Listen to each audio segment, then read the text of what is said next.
No room for failures. Those were my brother's words as he filled the doorway on Christmas Eve. Behind him, the tree shimmered. My mother steadied her wine, and my father studied a knot in the floor. I stood on the porch with a bag of gifts for their children, ribbons bright as sirens, while my brother smirked as if he'd finally won something. I didn't shout. I didn't plead. I said, "You're right."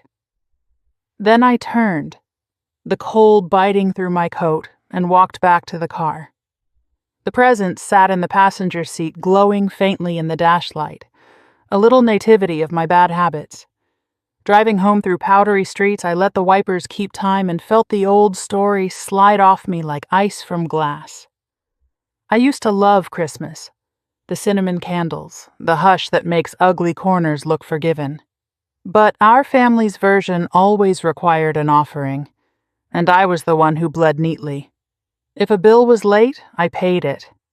When Adrian, my brother, and his wife Mara slipped on their mortgage, I wired money before anyone asked. They called it help. It was a leash. In my apartment that night, I made coffee, opened my laptop, and faced the proof. Transfers titled school fund, daycare, groceries, utilities, just until next month. Line after line like a ledger of apologies.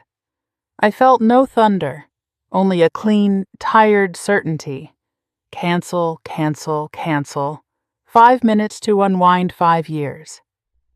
I changed my passwords. I stacked the wrapped gifts in a box and slid it into the closet like evidence for trial. By New Year's, the knock came, hard, familiar. Adrian's silence lasted 2 days. On the third, my phone sang a chorus. Pings, missed calls, voicemails stacked like threats. First polite, "Hey, what's going on?" Then pleading, "Rent due, kids need shoes." Finally, spite, "You're selfish, you've changed." I let it pass like weather across a closed window. Friday, he burst into my office, face flushed above his winter coat. "We need to talk," he hissed. "Not here," I said, steering him outside. In the parking lot, our breath smoked. "You think you can cut us off? The kids are hurting." "They're your kids," I answered. He laughed.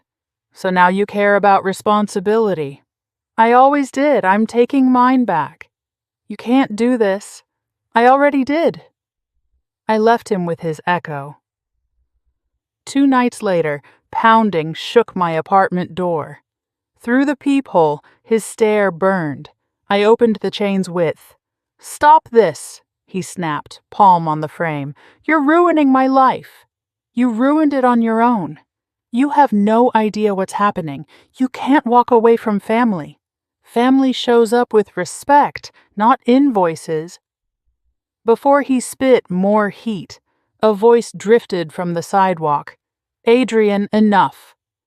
Mara stood by the car, coat half-zipped. "Go home," he barked. She didn't move. "No, we're done." She glanced at me, then him. I spoke to a lawyer. Drained, he blinked. "You what?" "I know about the gambling," she said. "The hidden account, the withdrawals. Money I believed went to the kids, lost at tables." He whirled toward me. "You told her."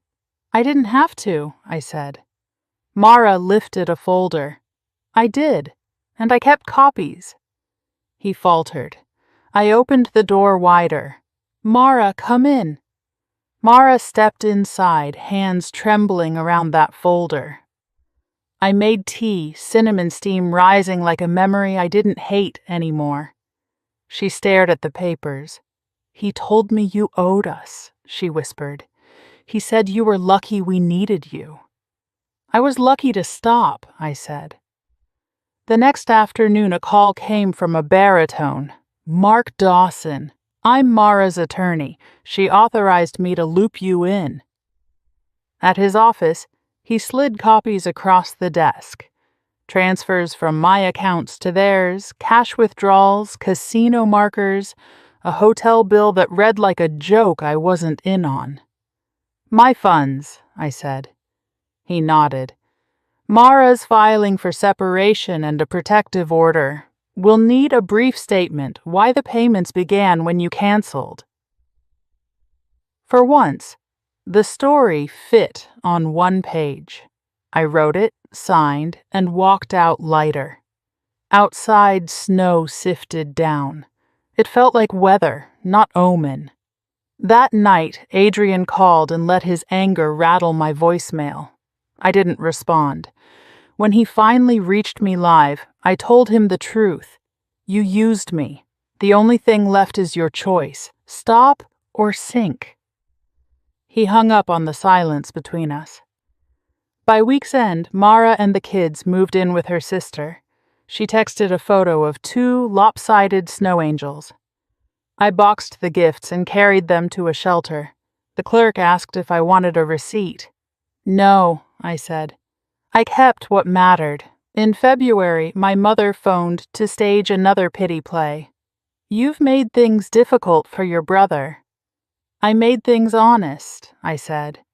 I sleep now, finally. The apartment has edges again. Boundaries hum like a forgiving song. Family, I've learned, is who keeps you whole. This winter, that person is me.